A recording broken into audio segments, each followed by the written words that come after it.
enkuyanja y'abantu okuruga omurubuwezi district hamwe n'ebicweka byotorireho batangirire omunyishengero wabo mwizuke obabe nakwata omwana nataha omu kyanga kyabo bwanyuma yo kumara kire karingwa atarimu.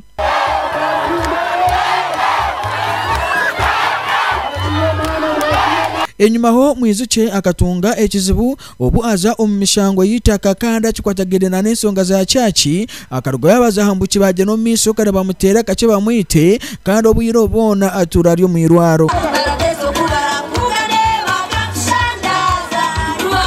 Bamwe ombatura ni bagira nkahandi mazima abantu abakozere kikoro ekyo bine kubana baje no miso no bakoroho nko kukine kwa nkikorebwa nkamateka nko gakoragira kandi kinde cya kabiri ngo kikore kibakoze kikakiri kibi munonga konkani bakunda omunyisengero wabo Honorable Francis Mwizuke. Rukirabona umunyambabazi misho gawe nakuletera umuzanda wawe Honorable Francis Mwizuke mukamemba wa parliament kandi umunywani sanganda. Honorable Francis Mwizuke ukazagwa utaramango ryaba mwijuke koko rumwijuke hatiya n'imbabazi za ruhanga ibyo kutebekanisize ukabutara bimanya ruhanga ryo mu myanya yona imbabazi n'imigisha zishisha ibirunje n'ebyenje byona byaza muka yawe nyongareba nto nimfa uzuma nakireba konka kimanya ruhanga yakwemerera nocho akanganje wese apiri yanjeje kandi no mara ino mshara bagwanje umushapo ogongo ganje bukafa kwa kabutemu bukareba n'ubutemwa so okumanya umutina afangira kushimanya bwanyuma nuko ndanje kuma mutina firi kandi kubuza mutina firi no so ogongo turwanira uburinganzi kandi nyenda kwenda no kubamanyisa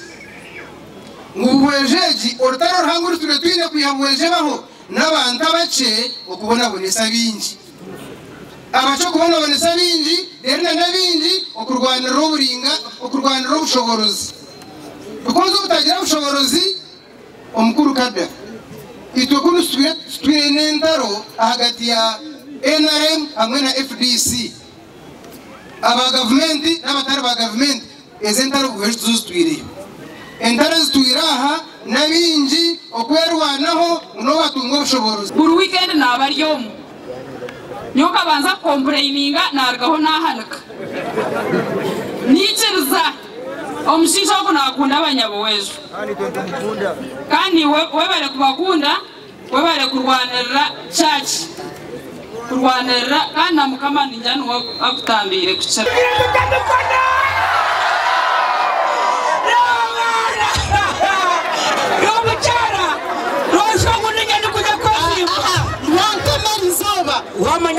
Omuribo wa Kera Media News Center utakaye bakona subscribing and liking sharing kandi basikwana ujino minsi nutunga makuru okurugara Kera Media News Center.